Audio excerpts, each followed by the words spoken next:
we do up here as archaeologists is a lot different than what you're going to, what archaeologists do in the lower 48 for the most part. And one of our main jobs here is to monitor the construction crews that work it so they don't damage the building beyond repair.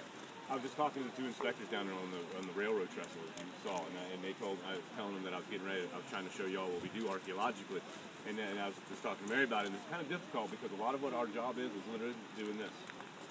We watch, we sit and watch, or stand and watch, and we take photos, and we just document what they're doing.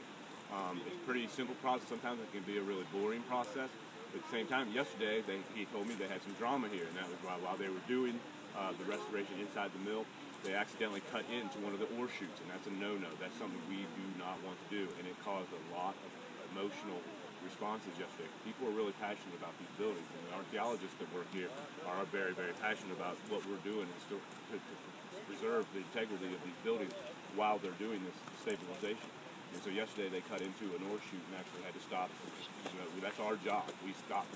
No more. You can't do this anymore until and that means that they have to change their entire plan and how they're going to go about the stabilization project in that particular room, which I'm not sure exactly where that happened in the mill. I wasn't here, but that's what we do here.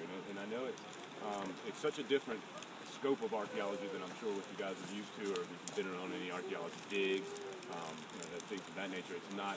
We do a lot of excavation, but it's never excavation just to find things. It's excavation because they had to do it.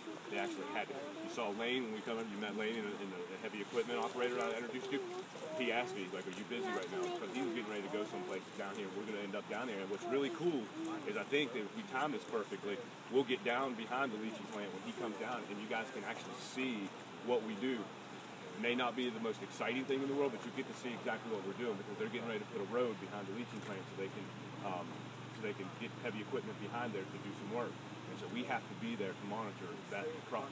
So if anything pops up, we grab it, and if it's just if it's just stuff, we just move it to the side. Because it'll just be moved back to where it was. But if it's something really interesting, we collect it, take it down to the curatorial office that you guys were just in.